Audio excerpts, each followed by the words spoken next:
Está de volta, a bola não para aqui no canal de São Paulo, através da Vivo TV, canal 26 Fibra, pelo site do canal de São Paulo, canal sp.com.br e também no canal no YouTube. Se inscreva lá, canal do Fred Júnior, toda semana uma entrevista inédita falando de esporte para você. Hoje nosso convidado, o técnico Ney Franco, estamos falando aí da carreira de técnico, né? Essas dificuldades que tem na pandemia, fora da pandemia, essa proteção agora que a CBF parece agora buscar e dar ao treinador neste Campeonato Brasileiro, essas importâncias para valorizar ainda mais o trabalho do técnico, porque a gente sabe, né, Ney Franco, sempre estoura a corda pro treinador, né, não tem jeito, acaba estourando muito pro técnico, né, e às vezes você chega, e você já citou isso no primeiro bloco, você chega num grupo, claro, você tem informação de um ou outro jogador, você já conhece alguns que você já trabalhou, mas aí você chega lá na convivência, você percebe, não tá legal aqui, não tá legal ali, a diretoria também ao mesmo tempo te passa uma coisa e acontece outra, e aí você vai tendo que lidar e gerir, né? Eu acho que esse trabalho do técnico hoje não é só pensar no treino e na parte tática, na parte técnica, é na gestão de pessoas, né, Ney? Esse trabalho de gestão de pessoa, né, que a gente entra lá no lado do comportamento humano, né, você chegar dentro do elenco, perceber logo, né, aí você sai um pouquinho da parte técnica e tática do jogo, você perceber a característica dos profissionais que estão trabalhando com você, a personalidade desses atletas, qual que são os sonhos desses atletas, quais atletas realmente estão envolvidos com o trabalho do clube, quais atletas que você percebe que estão apenas usando o clube apenas como uma ponte para uma possibilidade melhor depois, jogadores da base, jogadores veteranos que já eram para ter parado e ainda estão jogando. Então, quando você chega no clube, você tem vários detalhes coletivos para serem resolvidos e algumas questões individuais também, né, que você tem que trabalhar para que você possa criar uma harmonia, né, o mais rápido possível, né? E isso tudo sendo desenvolvido, né, dentro de treinamentos, dentro dos jogos, onde vem a cobrança por resultado. Quando você consegue, né, o mais rápido possível identificar quais são as virtudes desta equipe, o que tem que ser melhorado, e depois levar para dentro do campo e promover treinamentos com qualidade, quando você consegue fazer isso com uma velocidade maior, você começa a ter resultados positivos. E aí, lembrando o tempo todo, né, que a gente está muito treinador, ele também fica muito dependente, né?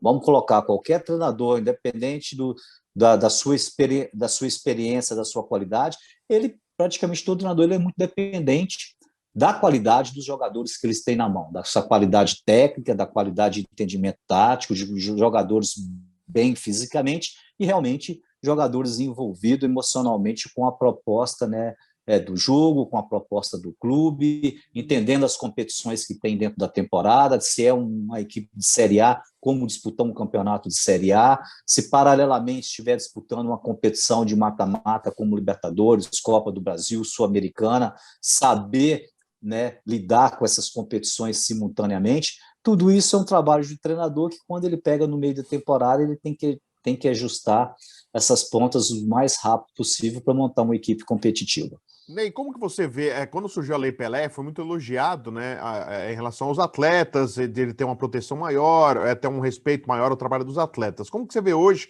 a avaliação de alguns treinadores, a gente conversando, né, tanto tempo aí, a gente fazendo cobertura de clubes, né, e acompanhando o futebol, que ao mesmo tempo que ajudou, aí veio os empresários, que é algo que também é o bom, é o mal necessário, entre aspas, né, para o jogador é importante, mas o empresário às vezes também o jogador que já é logo cobrado pelo técnico, já liga para o empresário, já quer sair do clube, cria aquela fumaça toda, e alguns jogadores que sentam num contrato. O cara faz um contrato longo e para ele tanto fez, tanto faz. Se é titular ou reserva, ele sabe que tem um bom contrato e aí perde um pouco o lado motivacional, né? Você percebe isso que acontece, claro, isso não é uma regra, mas a gente vê alguns jogadores que tem potencial, tem qualidade, mas que parece que às vezes sentaram no contrato tão tranquilos. E outros, né? A gente aumenta o tema aqui, o leque, que desde a base tem um ótimo contrato e perde a gana de conquistar, a gana de vencer. E quando chega ao profissional, não consegue, às vezes, render o que se espera do garoto. Queria que você falasse um pouquinho dessa... Que cai na mão do treinador, né, tudo isso. Né? Fred, é uma pergunta interessante. Eu vejo o futebol ele mudou esse comportamento do atleta e também até as comissões técnicas tiveram que se readaptar, né? Antes da Lei Pelé e depois da Lei Pelé, né? Então, antes da Lei Pelé, o clube ele tinha um domínio total pelo jogador, que você, da comissão técnica, qualquer treinador, né, você poderia chegar dentro do clube, colocar sua de treinamento, cobrando da forma mais ríspida possível, né? Além dos treinamentos com qualidade, né? Em alguns momentos, os jogadores eles tinham por obrigação praticamente de obedecer uma cartilha, né? Antes da Lei Pelé. Então, se o cara fizesse um contrato com o clube de 5 anos, ele só sairia desse clube, né? Depois de finalizar o contrato. Mesmo assim, tinha uns contratos de gaveta. O jogador formado na base, ele ficava eternamente num clube se o clube não o liberasse para um outro clube, né? Se não fosse interesse do clube. E a gente tem vários exemplos de jogadores da base que deixaram a profissão no meio do caminho por causa disso. Estava num clube 5, 6 anos sem ter oportunidade, estava no clube desde 12, 13, 14, 20 anos, dava 20 anos, não era usado na equipe principal e o clube também não liberava esse atleta para ele seguir a vida dele, e vários atletas foram perdidos por causa disso, né? Então, eu acho que a Lei Pelé ela veio, eu acho que ela foi benéfica, né? Só que aí mudou o perfil, né? O atleta ele ganhou realmente na autonomia sobre sua carreira, ele tem um contrato assinado, esse contrato ele tem uma multa rescisória, e depois que aí entra a palavra profissionalismo, né? Então, se você é um atleta que não é um bom profissional, em alguns momentos pode acontecer isso, faz um contrato com um clube de 5 anos e depois esquece, fica 5 anos vivendo desse contrato, né? Aí apareceu, né, o espaço, a figura do empresário também, que eu acho hoje que é uma peça importante no futebol, no meio de futebol. Eu respeito muito os empresários, mas também a gente sabe, como qualquer profissional, tem bons empresários e também, né, tem empresários também que não dá um caminho direito para o seu cliente, que é o jogador, né? E no meio disso tudo, a comissão técnica, hoje a comissão treinador, a comissão técnica teve que se adaptar a isso. Não, hoje não adianta mais você chegar no clube com a cartilha, tem que funcionar desse jeito, é só assim. Hoje você tem que ter, né, em alguns momentos, trabalho de persuasão coletiva, individual, para tentar botar todo mundo, remar pelo mesmo caminho, deixar em alguns momentos essas questões individuais, né, em prol, né, da coisa mais coletiva, em prol do clube, mas é um trabalho muito difícil. Hoje, realmente, o jogador, qualquer atleta, está num clube, se ele está insatisfeito porque está no banco, não está sendo relacionado para o jogo, em alguns momentos, né, ele provoca uma ida para um outro clube ou simplesmente se acomoda, né, e realmente não luta em alguns momentos para conseguir um espaço dentro do campo, treinando, entrando dentro dos jogos. Em alguns momentos ele se esconde até nesse contrato. Mas a gente crê, né, que já existe um trabalho hoje na base, né, eu acho que aí está o caminho realmente para a conscientização desses atletas, né? Outro detalhe também, os clubes brasileiros, né, hoje em dia, eles simplesmente viram a ponte para o atleta ir jogar no exterior, né? Há tempos atrás, há 20, 15 anos atrás, O cara queria chegar né, na quem era seleção de São brasileira, Paulo, né?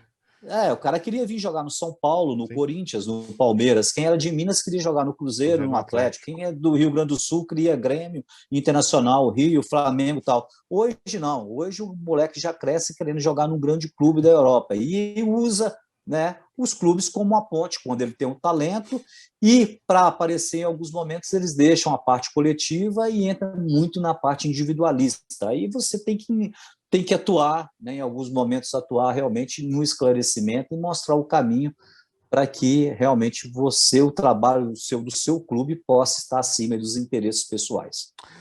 Ney Franco, você imaginaria, um dia você poderia ter pensado, poxa, já são quase 10 anos que eu fui campeão na Sul-Americana com o São Paulo e o São Paulo não conseguiu mais conquistar títulos? Você conseguiria imaginar um tamanho de um São Paulo Você foi o último treinador campeão aí pelo São Paulo em 2012, na Sul-Americana, e depois mais nenhum título do São Paulo, por incrível que pareça, pelo tamanho que é o clube que sempre foi de vanguarda, sempre foi modelo para outros clubes, e que hoje vem tentando, mas esbarrando. O último Brasileirão foi isso, abriu 7 pontos e acabou caindo literalmente pelas tabelas, quase que não pega a Libertadores, ainda conseguiu, mas muito pela pontuação que tinha feito, não pelo restante, porque 2021 quase não tinha vencido partidas. Você conseguiria imaginar que fosse acontecer isso com o São Paulo, hein, Ney? É difícil a gente explicar, né? Até quando eu cheguei em São Paulo em 2012, já tinha 4 anos sem títulos e sem disputar a Libertadores também, né? Então a gente conseguiu o título da Sul-Americana. E o que mais me impressiona, né, depois da minha saída, é que a gente está falando de um clube que tem uma baita de uma estrutura, né? Tem torcedores, né, que, quando solicitados, jogos do Morumbi, sempre lotou o Morumbi, sempre empurrou a equipe, né? E dentro dessa estrutura, depois que eu saí, você avaliando, por exemplo, comissões técnicas, só passaram treinadores de pontas pelo São Paulo, né? Paulo Autuori, já campeão mundial, o próprio Muricy voltou como treinador, né? Aí o São Paulo investiu em alguns treinadores Osório, estrangeiros, Balsa, que vieram, né? E como eu falei de jogadores, né? São treinadores que, na hora que também que ficaram evidências, deixaram o clube. A gente fala muito do clube mandar o treinador embora, né? Tem o outro lado também, as experiências que o São Paulo teve com o treinador estrangeiro, e agora também o Flamengo com 2 treinadores estrangeiros também, e o Inter agora também, né? Na hora que estavam em evidência, deixaram o clube e saíram, né? Bom, mas voltando. Então, o São Paulo teve grandes treinadores, né? Nos 2 últimos anos investiram alto em termos de contratação, né? E é difícil você explicar, né, essa falta de títulos, né? Se você fala que é a falta de títulos só de um campeonato brasileiro, né, pode passar batido, que realmente é uma competição muito difícil. Sim. Mas a gente está incluindo aí campeonatos, né, como o campeonato regional, a Copa Sul-Americana, a própria Copa Libertadores, que Copa do Brasil, que ainda não conquistou na história, né? A Copa do Brasil, assim, a gente tenta achar explicações, né?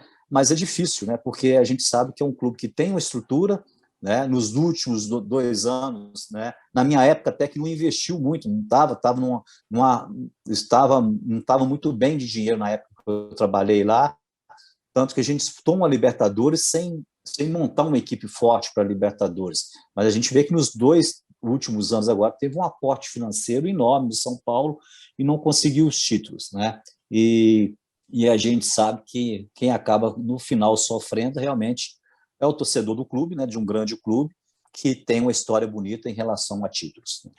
Ney, até você tocou no assunto, e técnico estrangeiro, a gente percebe alguns vendo com ressalva, outros que é importante ter essa troca. A gente sabe que o brasileiro está cada vez mais difícil, né? Outros centros, por exemplo, o brasileiro trabalhava muito em Portugal. Hoje os portugueses que estão vindo aqui trabalhar no futebol brasileiro. Como que você tem observado essa dinâmica agora com os técnicos estrangeiros no Brasil? Não, eu sou totalmente adepto e a favor do mercado aberto, né? Da gente receber treinadores estrangeiros, jogadores estrangeiros, né? E a pena nisso tudo é que lá fora, né, os treinadores brasileiros, eles são marginalizados, né? Existe um conceito enraizado na Europa, no mundo, que no Brasil só se ganha títulos porque que tem o talento, Sim. né? Quando isso é uma inverdade. Aqui nós temos grandes talentos que foram revelados porque passaram em boas escolas de preparação, né? Eu digo o seguinte: se o Zagallo, se o Parreira, se o Filipão, se esses treinadores fossem treinadores europeus, o que teriam de literatura escrita sobre esses caras era impressionante, principalmente o Zagallo, né? Só que a gente está num país que a gente não tem essa cultura, né? De ter a literatura escrita aqui, né? Tanto poderia ter treinadores escrevendo, próprios jornalistas, né, da área esportiva, né? Hoje lá na Europa, um treinador novo de 35 anos que, se ele ganhar uma Champions, já tem livro, assim, tem 10 especial livros, na TV, não é um, tem. já tem especial, tem tudo. Aí você vê que não existiu isso para um Zagallo, não existiu isso para um Parreira, e não existe para os treinadores que foram campeões aqui recentemente brasileiros, né? Tele Santana, né? Se o Tele Santana fosse um treinador europeu, ele teria a mesma grife que tem um Cruyff, que tem, né, todos esses treinadores lá, os treinadores Guardiola, ingleses, todos. que ficavam 15, 20 anos dentro de um, exatamente, né? Então faltam, né? Acho que em alguns momentos a gente conseguir quebrar essa barreira, esse conceito que foi criado, e infelizmente esse conceito também agora ele se ampliou internamente, né? Internamente hoje, né?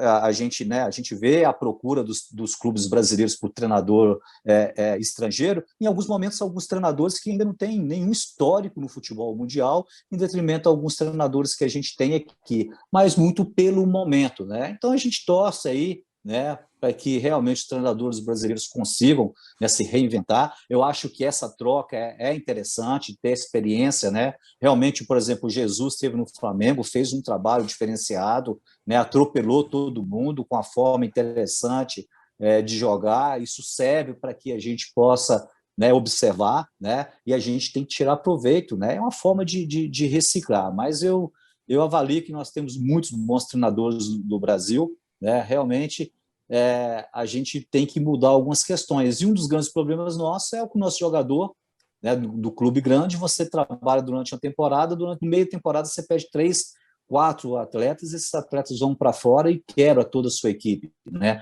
Os nossos jogadores vão para fora com 18, 19, 17 anos, vão embora o talento. E a gente, né, trabalha em alguns momentos no clube realmente que tem que trabalhar muito essa parte técnica, essa parte tática, porque você sempre trabalha em clubes que tem um torcedor e você tem uma responsabilidade enorme por resultados. Ney Franco, prazer mais uma vez falar com você. Muito obrigado por participar aqui do programa Bola Não Para. Espero falar mais vezes aí com você. Agora, tomara rapidamente você consiga já voltar ao campo de trabalho, voltar a trabalhar, que é um treinador importante aqui no futebol brasileiro. Um grande abraço, viu, Ney? Abraço, Fred. Prazer falar com você. Falamos então com o Ney Franco, nosso convidado aqui no programa Bola Não Para, que volta semana que vem com mais uma entrevista inédita para você aqui no canal de São Paulo e no meu canal no YouTube. Até lá!